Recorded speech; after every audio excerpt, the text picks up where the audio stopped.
the intricate dance of human relationships, a waltz as old as time itself. But what happens when one partner takes the lead only to retreat, always moving one step away, while the other lunges forward, desperate to bridge the gap?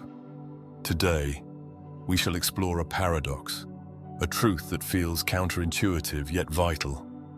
Why avoidant partners need you to leave them.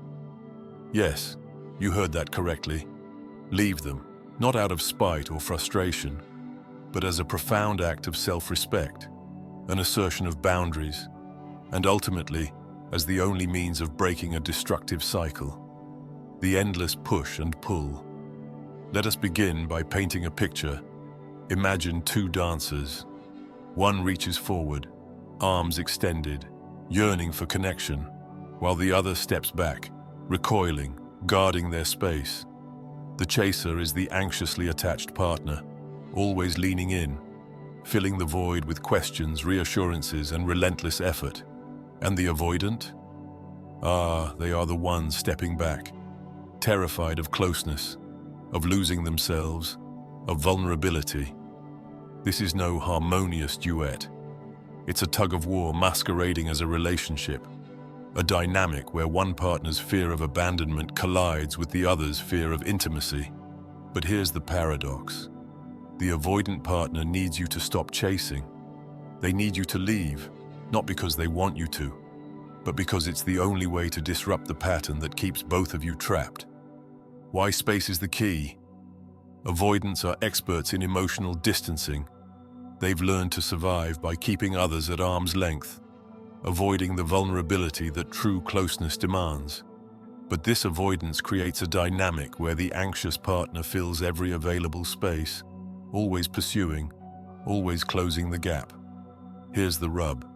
As long as you chase, they never have to step forward. They never have to confront their fear of closeness, never have to sit with their discomfort and realize that intimacy won't annihilate them.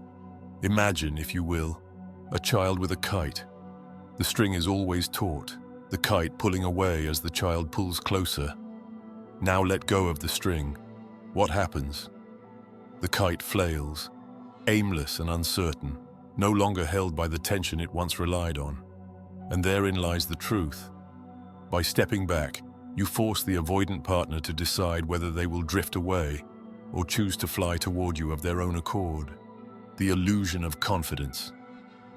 It's tempting to see avoidance as confident, self-reliant, even emotionally untouchable.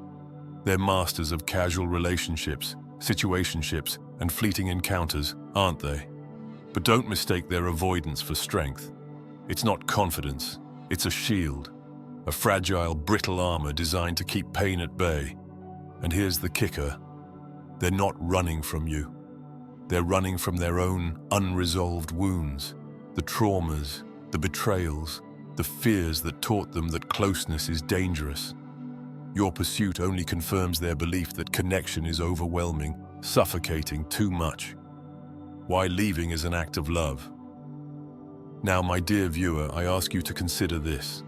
Leaving isn't an act of abandonment, it's an act of love, for yourself and paradoxically for them.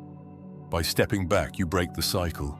You allow space for both of you to breathe, to reflect, to grow. For the avoidant partner, your absence becomes a mirror. Without your relentless pursuit, they must confront the emptiness they've been avoiding.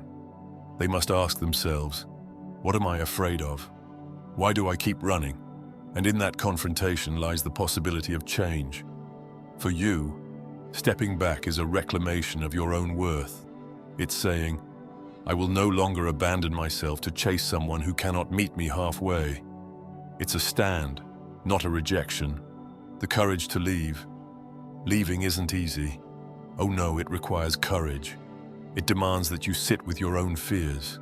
The fear of being alone, of being unloved, of never finding someone else. But in facing those fears, you grow. You discover a strength within yourself that no avoidant partner, no relationship could ever give you. And here's the truth no one likes to admit. If you stay in the cycle, you're colluding with their fear. You're enabling the very behavior that keeps both of you stuck. By leaving, you're setting a boundary, not as a punishment, but as a declaration. I deserve more than this. The possibility of return. Now let us not pretend that leaving always means forever. For some avoidant partners, your absence is a wake-up call. It forces them to reflect, to heal, to grow, and when they do, they may return. Not as the distant, fearful partner you left, but as someone ready to meet you in the middle. But let's be clear, their return is not guaranteed, nor should it be your goal. Your growth, your healing, your self-respect must take precedence. You leave not to make them change, but to change yourself, to break free from the cycle that has held you captive. The final question.